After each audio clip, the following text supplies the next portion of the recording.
আমি আশা করি ইনশাল্লাহ আগামী সংসদ নির্বাচনে বিপুল ভোটে বিজয়ী হব। তৃণমূল সকল মানুষ যেভাবে আমার প্রার্থীতাকে গ্রহণ করেছেন এবং আমি বিগত 1 মাস যাবত ওয়ার্ক করতেছি, সেই ওয়ার্কে তারা যেভাবে আমাকে গ্রহণ করছেন, এক কথায় বলছেন বিএনপি, আওয়ামী লীগ, সর্বস্তরের মানুষ তাদের বক্তব্য একটাই যে হুজুর বহুদিন পরে একজন আলেমকে পাইছি, 53 বছর পরে নেত্রকোনার মাটিতে একজন যোগ্য আলেমকে পাইছি, সাহসী আলেমকে পাইছি। ইনশাল্লাহ আমরা গোপন ব্যালটের মাধ্যমে নীরব বিপ্লব ঘটায় দিব। এবং আমিও বলেছি যে এই দেশে নেত্রকোনার মাটিতে আপনারা জানেন অনেক হিন্দু ভোটার আছে, কিন্তু 53 বছরে কোনো আলেম হিন্দুদের উপর নির্যাতন করছে একটা রেকর্ড নাই।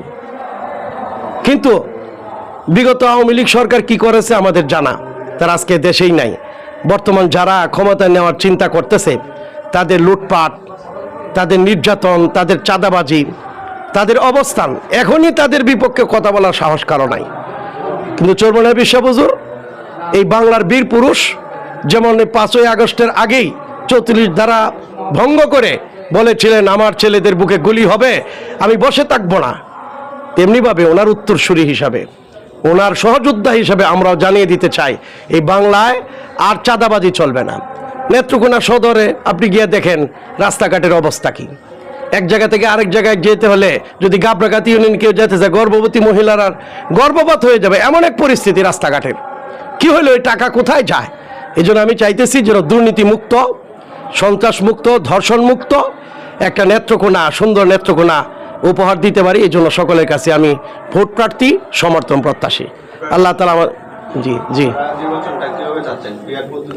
অবশ্যই পিআর পদ্ধতিতে নির্বাচন হইলে সংখ্যানুপাতিক হারে সব দলের প্রতিনিধিত্ব থাকবে সংসদে, তাহলে কেউ আর স্বৈরাচার হওয়ার মতো সুযোগই থাকবে না।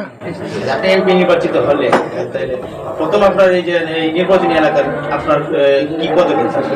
1 নম্বরই পদক্ষেপ থাকবে রাস্তাঘাট, আর দ্বিতীয় পর্যায়ে থাকবে যেন অভাবী মেহনতি মানুষের অধিকার প্রতিষ্ঠা। জি, এই দুইটা। আপনাদের নেত্রকোনা সদরে মহাসভা বসেছে, এখানে কেমন ধরনের সাড়া পাইলেন?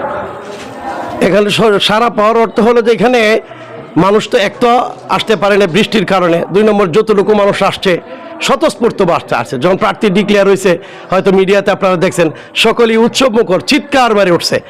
এর অর্থ বোঝা যায় যে তারা সামনে ব্যালট যুদ্ধের জন্য প্রস্তুত। ইনশাল্লাহ আশাবাদী না, আমার দৃঢ় বিশ্বাস এই সিট আমরা পাবো ইনশাল্লাহ।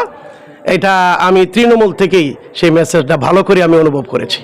সর্বশেষ সারা বাংলাদেশে আপনারা ইসলামিক জোটভাবে যাবেন নাকি এককভাবে যাবেন? ইনশাল্লাহ চেষ্টা চলছে সমস্ত ইসলামিক দলগুলার জোট করতে, জোট হবে আশা করি।